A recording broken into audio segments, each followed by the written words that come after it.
Assalamualaikum warahmatullahi wabarakatuh. Alhamdulillahirabbil alamin.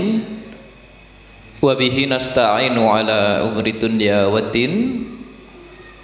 Wassalatu wassalamu ala Rasulillah wa ala alihi wa ashabihi ajmain. Amma ba'du. Bapak, ibu-ibu, saudara-saudari rahimakumullah, marilah kita memanjatkan puja dan puji syukur kehadirat Allah Subhanahu wa ta'ala yang telah mempertemukan kita kembali di tempat yang mulia ini dalam rangka menambah ilmu pengetahuan, wawasan keislaman, dengan harapan kita mengamalkannya dalam kehidupan sehari-hari sehingga kualitas iman dan amal soleh kita senantiasa meningkat. Salawat serta salam kepada Nabi Muhammad sallallahu alaihi wasallam. Beliau adalah suri tauladan kita semua yang kita ikuti tuntunan-tuntunannya dan kita teladani akhlak serta budi pekertinya. Semoga Allah Subhanahu wa ta'ala mempertemukan kita dengan beliau di akhirat nanti. Bapak, ibu-ibu, saudara-saudari rahimakumullah, kajian pada malam hari ini terinspirasi dari Surat Al-Baqarah ayat 282.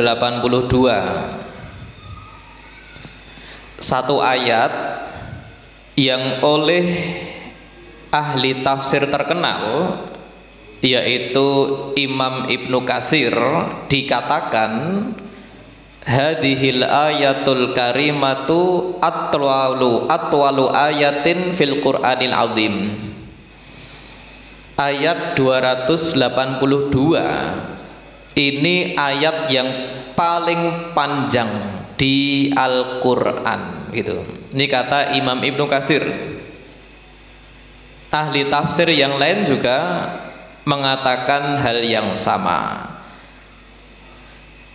Karena terbatasnya waktu, kita tidak mungkin membahas semua kandungan ilmu dan juga amal dari ayat ini. Kita hanya akan membahas kalimat pertama dari ayat ini saja dan ditambah dengan beberapa hadis. Bapak, ibu rahimakumullah, ayat yang paling panjang di Al-Quran ini ternyata membahas tentang utang piutang gitu. Ya, ayat yang paling panjang, satu halaman. Jika kita buka Al-Quran tuh ayat 282 ini satu halaman, satu ayat satu halaman. Ini membahas utang piutang.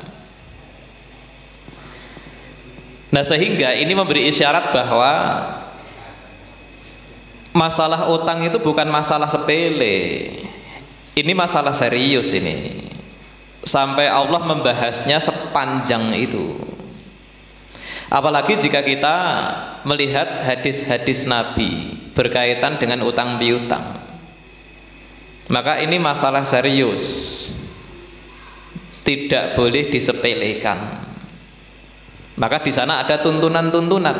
Nah, maka tema pada malam hari ini adalah berpikir sebelum berutang gitu. Berpikir sebelum berutang. Tuntunan syariat sebelum kita berutang gitu. Nah, kalimat pertama dari ayat 282 surat Al-Baqarah berbunyi, ya ayyuhalladzina amanu, wahai orang-orang yang beriman, idza tadayantum bidainin, jika kalian melakukan utang piutang, faktubuh, catatlah. Ini satu. Satu tuntunan dari Allah, diperintah mencatat utang piutang. Jadi utang tidak dilarang, tapi harus diatur gitu. Ya, dari kalimat ini kan pelajaran pertama berarti utang itu tidak dilarang. Buktinya Allah mengaturnya gitu. Di antara aturannya faktubu, catatlah gitu. Nah ini ahli tafsir berbeda pendapat. Perintah mencatat transaksi utang ini wajib atau hanya sunnah saja nih gitu ya. Mayoritas ulama berpendapat ini perintah yang sifatnya sunnah, dalam arti jika saat kita utang kita catat itu lebih baik gitu, dapat pahala itu. Tapi jika tidak dicatat ya tidak berdosa. Ini menurut mayoritas ulama. Tapi menurut salah satu ahli tafsir terkenal namanya Imam Ibnu Jarir At-Tabari, beliau menganggap wajib, terutama bagi yang mencatat utang itu wajib, yang memberi utang itu wajib mencatatnya. Ini Imam Ibnu Jarir At-Tabari. Ya kesimpulannya bagaimana? Banyak dari ajaran Islam yang berkaitan dengan interaksi sosial itu hukum bisa berubah-ubah dari yang sunnah menjadi wajib, maksudnya itu karena situasi dan kondisi itu. Maka jika nominal utangnya itu besar atau sangat besar, ya ini wajib dicatat, ini bahaya jika tidak dicatat. Tapi jika nominal utangnya kecil, ya kita katakan disunnahkan, dianjurkan dicatat. Itu kesimpulannya ya. Semakin besar nominal utangnya maka semakin dituntut untuk dicatat, sehingga bisa kita menempatkan pendapat Imam Ibnu Jarir At-Tabari yang mengatakan wajib mencatat ini jika nominalnya sangat besar. Ini pelajaran yang lain dari kalimat tersebut. Ya ayyuhalladzina amanu idza tadayantum bidainin ila ajalin musamma faktubu. Wahai orang-orang beriman, jika kalian melakukan transaksi utang piutang sampai batas waktu yang ditentukan, tulislah, catatlah itu. Bapak Ibu rahimakumullah, sebetulnya perintah untuk mencatat ini tidak hanya berkaitan dengan utang piutang dalam bahasa kita, termasuk juga sebetulnya semua transaksi yang tidak tunai, jual beli tapi tidak tunai, angsur, nyicil bahasa kita, itu juga termasuk ayat ini. Ini melihat salah satu riwayat dari sababun nuzul ayat ini ya. Jadi di kitab-kitab tafsir itu disebutkan bahwa Allah berfirman seperti ini tuh ada sebabnya yang dikenal dengan sababun nuzul. Sebabnya itu Nabi ketika sudah hijrah dan domisili di Madinah itu mendapati orang-orang di Madinah biasa melakukan jual beli yang diistilahkan oleh ahli fikih jual beli salam. Salam itu bukan daun salam. Salam itu bahasa Arab.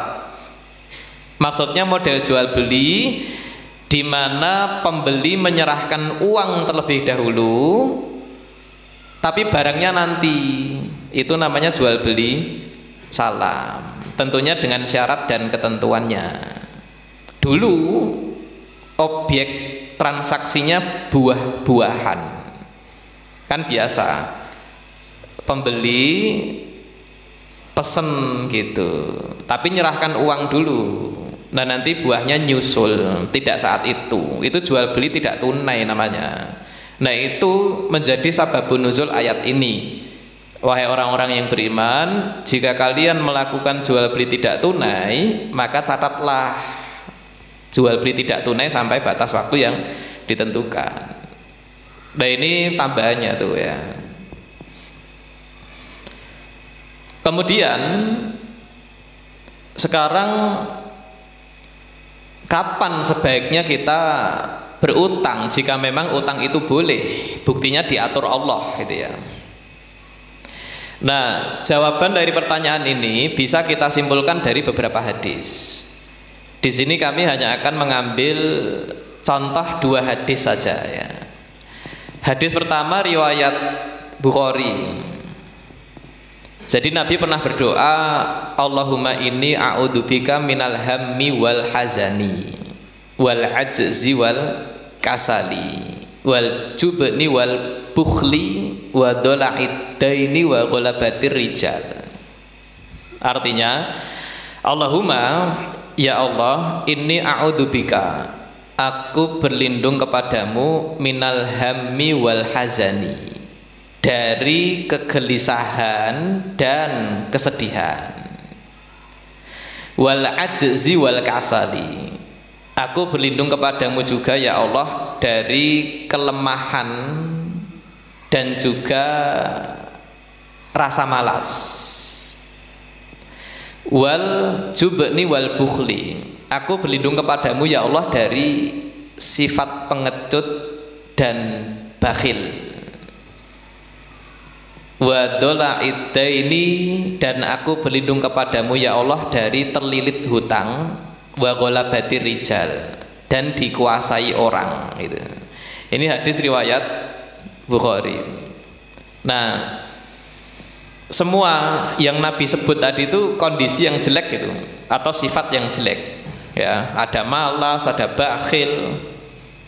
Nah, ternyata salah satu kondisi yang sangat tidak Nabi senangi yaitu dola'id daini, yang diterjemahkan terlilit hutang. Nah, orang bisa terlilit hutang itu karena dia tidak berpikir dulu sebelum berutang gitu.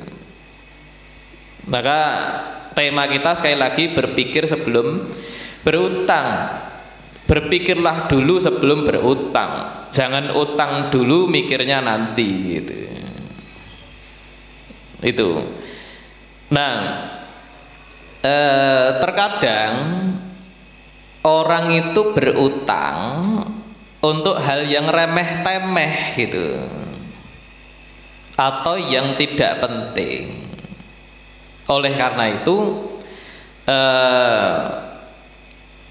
salah satu ulama kontemporer ya, yang bernama Profesor Dr. Wahbah Zuhaili, di dalam kitab tafsirnya mengatakan, layan bagi lil insan istidanatu dainin illa lidaruratin quswa. Tidak seharusnya orang itu utang kecuali karena kondisi yang sangat darurat, lidaruratin quswa, kondisi yang sangat darurat. Satu lagi, au hajatin mulihatin, atau karena satu kebutuhan yang sangat mendesak. Nah, 2 kondisi ini ya, setidaknya menurut Profesor Dr. Wahbah Zuhaili. Dan itu betul. Jadi kita itu sebaiknya utang dalam 2 kondisi ini saja, darurat yang sangat atau kebutuhan yang mendesak. Ya, utang untuk menambahi biaya kelahiran sesar misalnya, betul itu, karena dia kira lahirannya normal saja misalnya, ternyata divonis dokter kandungannya ini harus sesar, dan itu tidak bisa ditunda, bayi harus segera dikeluarkan. Ini nyawa ini. Ternyata tabungannya kurang, nah itu dia utang, betul itu. Ini termasuk yang daruratun quswa, darurat nyawa ini. Atau dia utang karena membiayai sekolah anaknya tuh, betul itu, betul, karena sekolah bagi umumnya orang ya Itu kan termasuk kebutuhan yang primer itu ya. Harapannya setelah sekolah kan dia bisa mencari penghasilan sendiri nantinya gitu ya, punya keahlian. Nah ini suatu ketika dia pengeluarannya banyak gitu ya, pas harus membiayai sekolah anaknya tuh. Nah ini betul ini termasuk hajatin mulihatin, kebutuhan yang mendesak gitu, kebutuhan ini.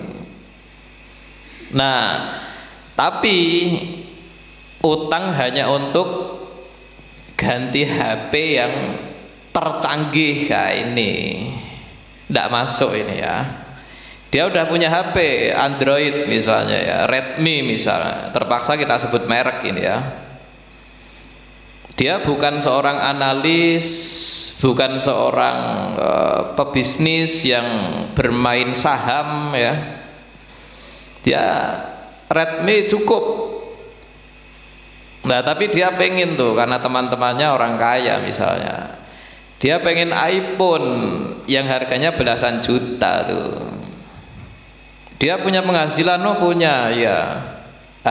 Itu dia pikir nanti bisa nyicil kan. Nah ini termasuk yang jangan seharusnya, karena ini namanya utang hanya untuk sesuatu yang tidak penting, tidak mendesak, dan bukan kebutuhan yang penting juga ini. Karena dia cukup, bagi dia orang biasa, HP rata-rata yang dimiliki orang cukup untuk komunikasi kan, intinya itu HP itu ya.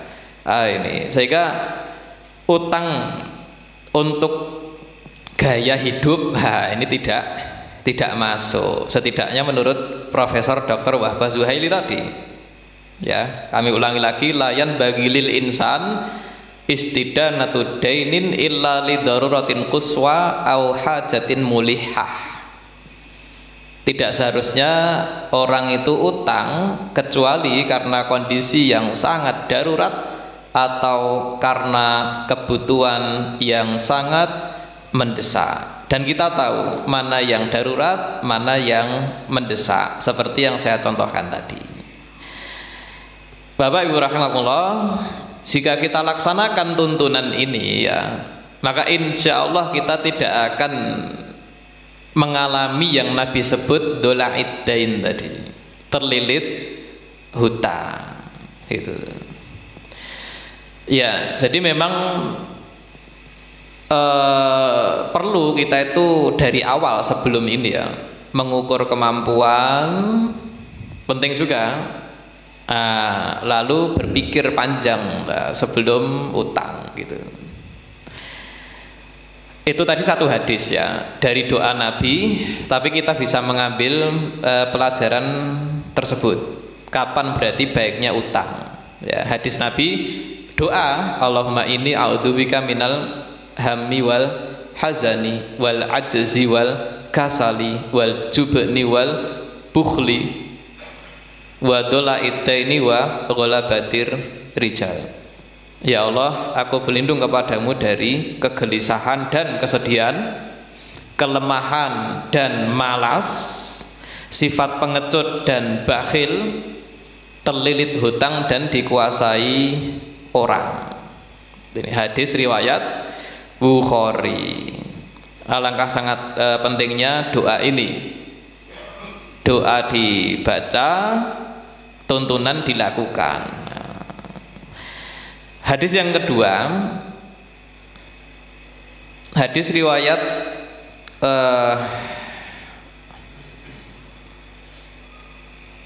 Bukhari ya. Yang tadi Bukhari ini juga Bukhari. Nabi membahasakan utang dengan kalimat mengambil harta orang. Dan di hadis ini ada pelajaran pentingnya niat dan bertekad mengembalikan saat utang. Hadisnya berbunyi, man akhadha amwalan nas yuridu ada'aha addallahu anhu wa man akhadha yuridu itlafaha atlafahullah au kama qala. Artinya man akhadha amwalan nas, siapa yang mengambil harta orang lain, yuridu adaaha, dengan maksud mengembalikan, adallahu anhu, Allah akan membantunya untuk mengembalikannya. Wa man akhadha yuridu itlafaha, tapi siapa yang mengambil harta orang lain dengan maksud menghilangkannya, atlafahullah, maka Allah akan membuatnya susah. Ini hadis ini kan Nabi tidak menyebut utang sama sekali, ya.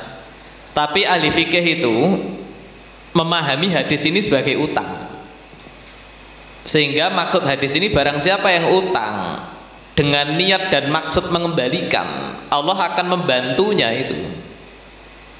Dan barang siapa yang utang dengan niat tidak mengembalikan, maka Allah akan membuatnya sengsara.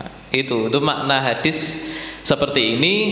Nah, pelajarannya pertama tadi, ketika Nabi membahasakan utang dengan kalimat mengambil harta orang. Pelajaran apa ini gitu ya? Berarti kita tuh harus sadar bahwa uang yang kita bawa setelah transaksi utang itu uang orang, itu uangnya orang lain, itu bukan uangnya kita. Nabi bahasakan mengambil uang orang lain, ya. Lalu pelajaran berikutnya, pentingnya niat mengembalikan di saat utang, karena bantuan Allah datang dengan niat ini. Maka benar sabda Nabi, innamal a'malu binniyat wa innamal likulli imri'in ma nawa.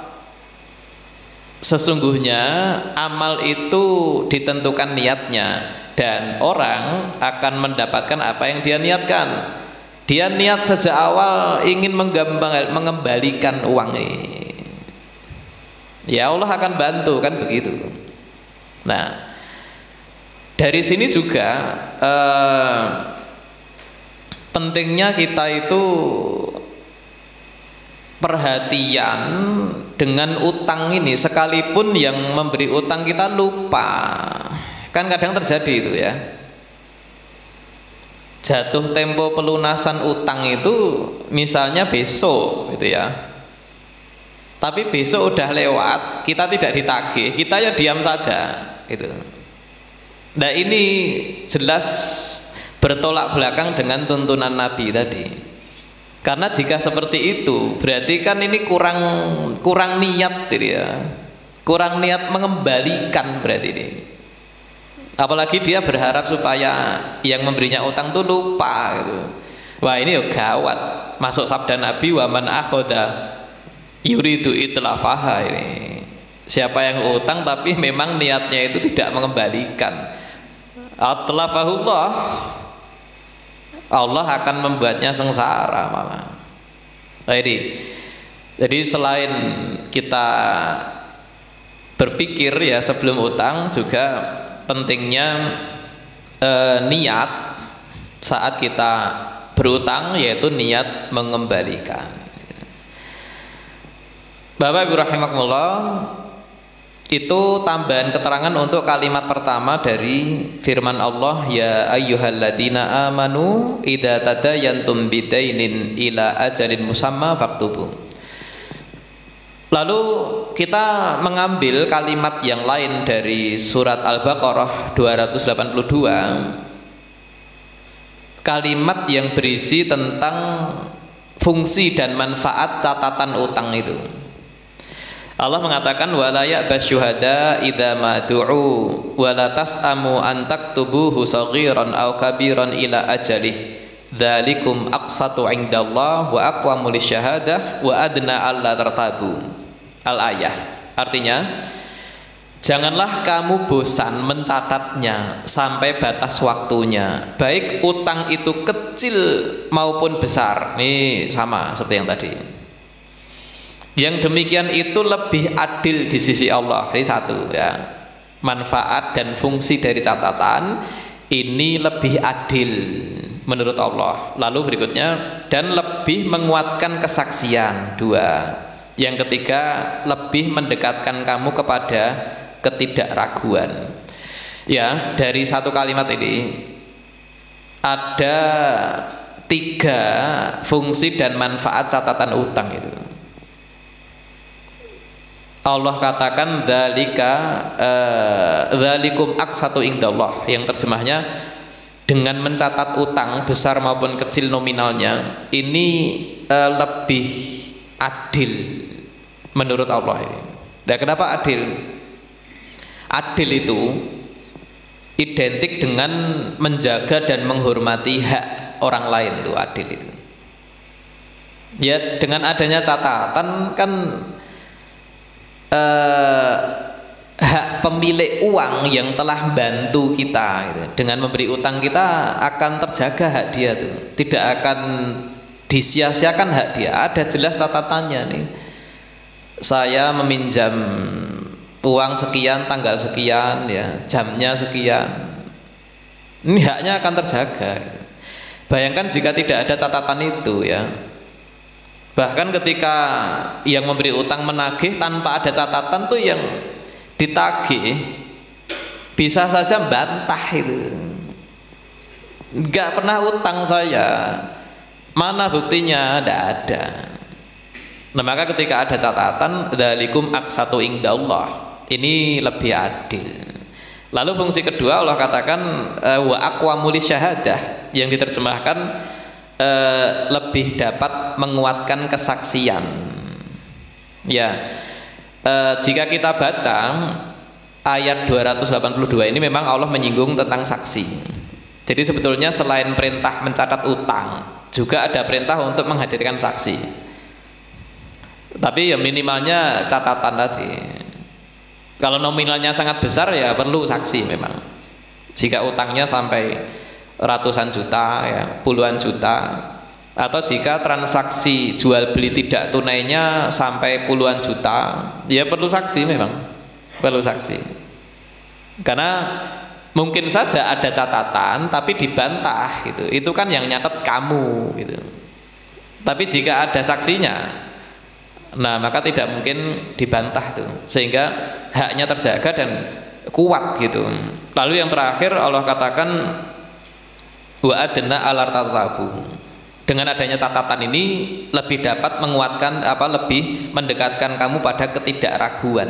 Ya, jadi detail nominalnya berapa itu akan diketahui dengan pasti itu jika ada catatan. Bayangkan jika tidak ada catatan, yang diberi utang tidak bantah, mengakui memang pernah utang tanggal sekian, tapi nominalnya lupa gitu, bisa aja jadi perselisihan tuh, ya. Nah, ini yang dikatakan wa adna alla tartabu, adanya catatan, hal-hal yang meragukan tidak akan terjadi gitu. Karena manusia sering lupa juga, dia orang baik tapi memang betul-betul lupa utangnya berapa, itu lupa, itu sangat mungkin terjadi gitu, ya. Nah, ini 2 kalimat saja yang kita ambil dari surat Al-Baqarah ayat 282. Sebetulnya di ayat yang lain, masih di surat Al-Baqarah juga, ya, itu Allah juga memberi tuntunan kepada orang yang memberi utang. Penjelasan pertama ini tadi kan lebih kepada yang utang tuh, bahwa dia harus niat mengembalikan, bahwa dia harus berpikir 1000 kali sebelum utang, harus kondisi yang darurat dan kebutuhan penting saja. Nah, untuk yang memberi utang juga ada sebetulnya di dalam surat yang sama tapi ayat yang lain. Allah mengatakan wa in kana dzu usratin fanadhiratun ila maisarah gitu. Jika orang yang berutang kepadamu itu dzu usratin, kesulitan melunasi, fanadhiratun ila maisarah, maka berilah tenggang waktu. Nah, ini tuntunan ditujukan kepada yang memberi utang. Jika saat dia menagih lalu yang ditagih kok tidak bisa melunasi karena saat itu pengeluarannya banyak sehingga dia tidak punya uang cukup untuk melunasi, ya Allah katakan fanadhiratun ila maisarah, beri tenggang waktu tapi tanpa tambahan nominal. Ini satu. Kemudian kalimat berikutnya, wa antasaddaqu khairul lakum, tapi jika kamu sedekah itu jauh lebih baik. Nah di sini ya Allah mengaitkan memberi keringanan kepada orang yang utang itu sebagai sedekah gitu. Tapi tidak jelas dijelaskan detailnya di kalimat di ayat tadi. Di dalam hadis itu ada penjelasan bagaimana pahala sedekah itu bisa didapatkan orang yang memberi utang itu. Nabi bersabda dalam hadis riwayat Ibnu Majah, "Ma min muslimin yuqridu musliman qardon marrataini illa kana kasadaqatin marrah." Orang Islam yang memberikan pinjaman utang 2 kali kepada orang Islam yang lain, illa kana kasadaqatin marrah, itu dianggap seperti sedekah 1 kali gitu. Hadis riwayat Ibnu Majah itu. Memberi pinjaman utang 2 kali dapat pahala sedekah 1 kali. Lumayan. Apalagi dia mengikhlaskan atau minimal mengurangi nominalnya jika memang yang meminjam uang kepadanya tidak mampu melunasi. Kan itu hadis ini memberikan penjelasan tambahan untuk ayat tadi. Wa in kana du usratin fanadhiratun ila maisarah. Jika yang utang kepadamu tidak mampu melunasi karena kondisi ekonomi, maka berilah tenggang waktu. Tapi jika kamu mau sedekah itu jauh lebih baik. Nah, itu maksudnya. Sehingga ahli tafsir mengatakan bentuk sedekahnya orang yang memberi pinjaman utang itu bisa dengan istilahnya mengikhlaskan, ya sudah tidak usah dilunasi, ya bisa. Atau dengan mengurangi nominalnya ya bisa. Utangnya 1 juta, pas ditagih tidak mampu, ya sudah dilunasi aja 500.000. Itu ya bisa. Ditambah hadis tadi, setiap orang Islam memberi utang 2 kali maka langsung dapat pahala sedekah 1 kali. Ini beda dengan yang mengikhlaskan tadi ya. Nah ini beberapa tuntunan yang tertuju kepada pemberi utang, sehingga ahli fikih itu kemudian menyimpulkan bahwa transaksi utang piutang hukumnya dianjurkan bagi yang memberikan pinjaman utang, dan bagi orang yang mengutang hukumnya mubah atau boleh. Itu kesimpulannya dengan perincian tadi bahwa bolehnya itu maksudnya ketika dalam kondisi darurat atau karena kebutuhan yang sangat mendesak, karena kita tidak ingin berada dalam kondisi terlilit hutang ya. Bapak Ibu rahimakumullah, ya tidak terasa kurang 11 atau 10 menit kira-kira menjelang sholat isya. Kita manfaatkan saja untuk tanya jawab ya. Ini sebagai awal pembahasan utang piutang yang masih banyak pembahasan rumit lainnya, tapi ini dasar-dasarnya saja gitu. Yang paling penting yang langsung bersentuhan dengan kehidupan. Dari semua ini kita juga memahami bahwa Islam itu bukan hanya mengatur ritual ibadah. Islam juga bukan hanya menjelaskan masalah akidah. Islam juga merupakan agama yang mengatur sistem kehidupan. Ini termasuk sistem kehidupan ini. Orang yang tidak mengikuti tuntunan ini, sistem kehidupan akan rusak. Utang untuk gaya hidup, utang untuk hal yang remeh-temeh, utang untuk pamer-pameran, ya sudah. Nah ini dimanfaatkan oleh orang-orang yang punya modal besar, akhirnya terjadilah apa yang terjadi, sehingga sistem kehidupan tidak lagi berjalan dengan baik. Ya, silakan jika ada yang ingin bertanya sambil menunggu masuknya waktu Isya.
Iya, silakan.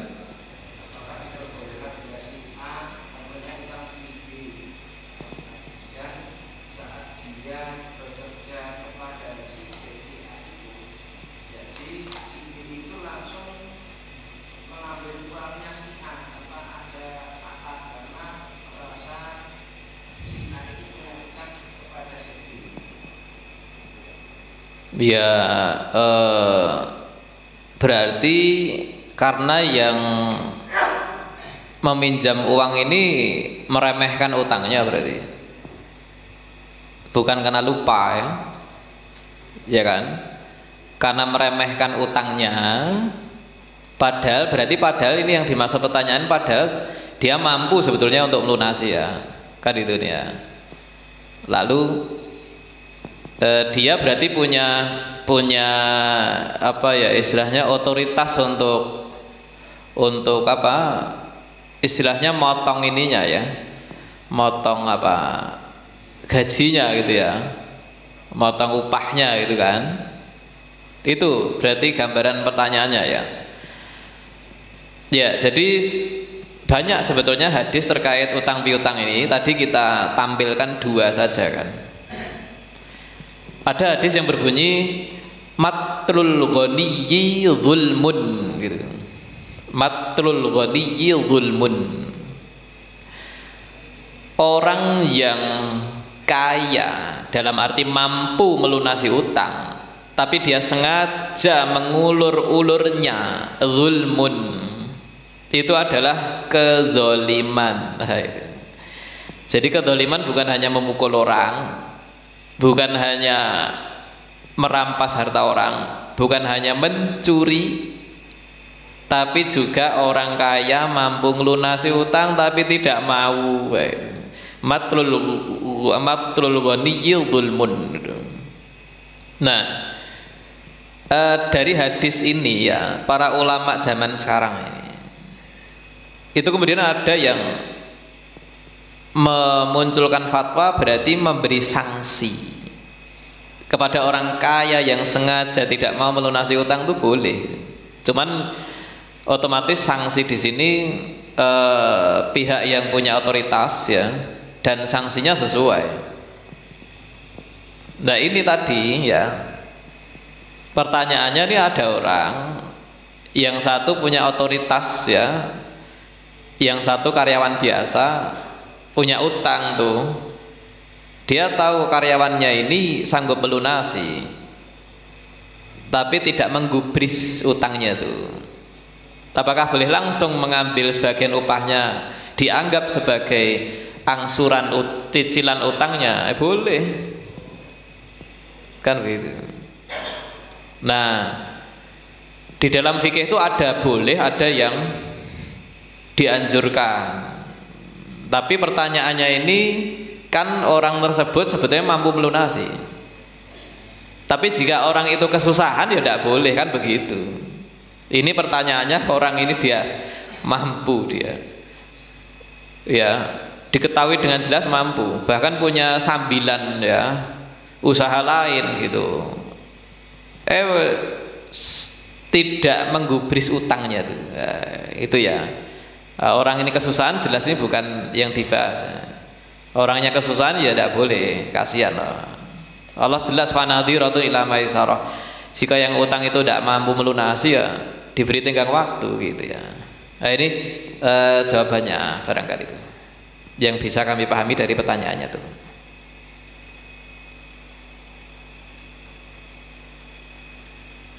Ya masih ada waktu, silakan jika ada yang ingin bertanya lagi.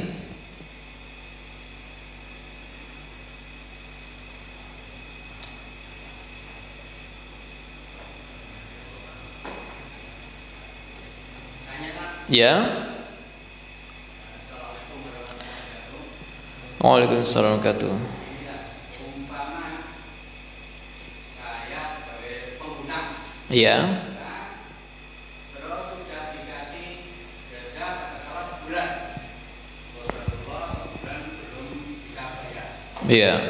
Nggak tahu sampai berapa tahun, kita dapat rezeki bisa melunasi hutang.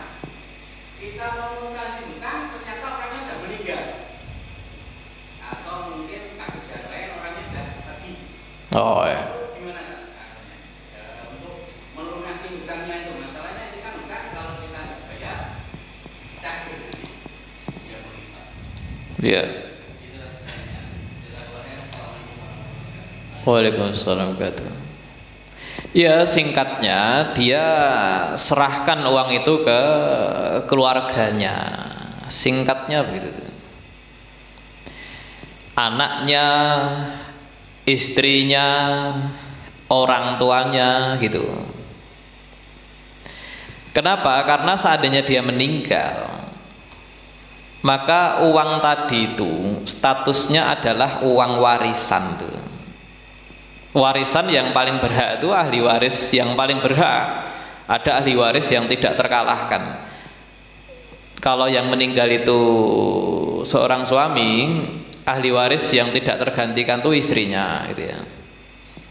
Anaknya, orang tuanya gitu. Saudara yang meninggal bisa jadi ahli waris, tapi kalau ada 3 tadi kalah, dia tidak dapat.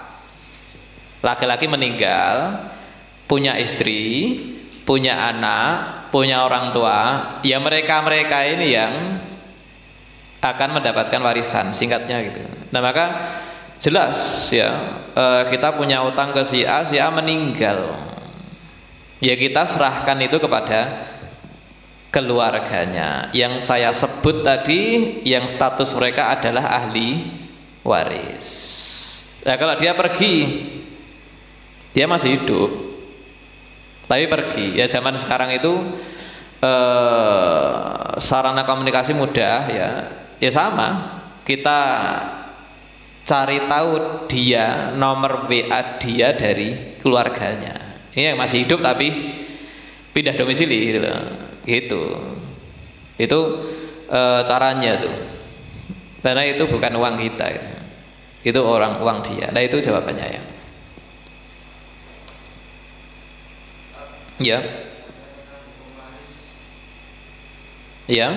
Kalau suami meninggal tidak punya anak, kata suami apa bisa jadi milik istri semua? Suami punya saudara laki-laki 3 dan perempuan 1, orang tua suami sudah meninggal. Iya. Jadi istrinya tuh, ini ada di surat An-Nisa ayat 11 dan 12. Ya, yusikumullah fi auladikum lidzakari mislu hadzil unsayain. Urut ya. Kalau suami meninggal, punya anak istri, punya orang tua, Allah jelaskan tuh ya. Jika punya anak, istrinya jatahnya 1/8, sisanya untuk anaknya gitu. Kalau masih punya istri, anak dan orang tua, maka orang tuanya 1/6, istrinya 1/8, sisanya anak. Yang paling banyak nanti anak. Nah ini tidak ada orang tua, tidak ada anak, tapi adanya istri dan saudara. Yang saya tahu ya istrinya ini yang berhak gitu. Itu ada istilah ahli waris yang tidak tergantikan. Orang tua, istri dan anak. Saudara nanti kalah dengan yang saya sebut tadi gitu. Itu. Ya.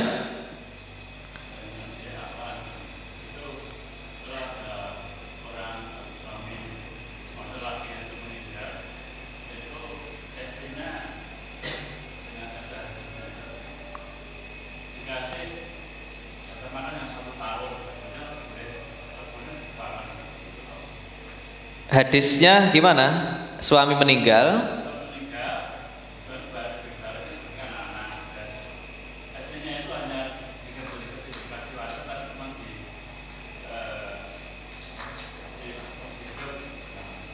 bukan hadis itu.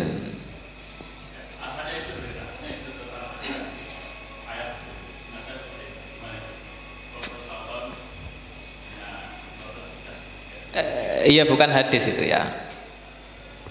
Kalaupun ada yang bilang hadis ya minta dibuktikan. Ayatnya jelas ya, dari surat An-Nisa ayat 11 dan 12 itu rinci sekali itu. Seperti yang saya sebut tadi. Jika suami meninggal punya istri dan anak, istrinya 1/8, sisanya untuk anak. Jika suami meninggal tidak punya anak, masih punya istri, ya tadi ya, dan itu sudah sesuai dengan pengorbanan istri selama hidup itu. Jadi kalau kita pakai logika ya kan ya.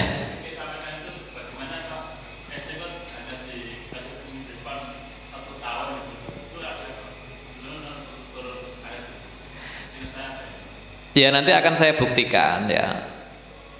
Pertemuan berikutnya insya Allah saya bawa kitab tafsirnya tuh. Tafsir surat An-Nisa ayat 11 dan 12. Ya, bahwa tidak ada cerita seperti itu. Kalau ada hadis bahwa Nabi pernah memberi nafkah 1 tahun istrinya, pernah. Pas Nabi punya penghasilan banyak, langsung 1 tahun itu nafkah tapi itu. Ya. Tapi cerita seperti tadi tidak. Tetap hitungannya itu istri bisa dapat 1/4, bisa dapat 1/8. Dapat 1/8 bagian jika masih punya anak. Tapi jika tidak punya anak, punya orang tua, nanti istrinya makin membesar jatahnya, 1/4 itu. Nah itu, ya emang kita belum bahas ayat tentang warisan. Insya Allah nanti kita bahaslah ya di pertemuan berikutnya tuh. Ya.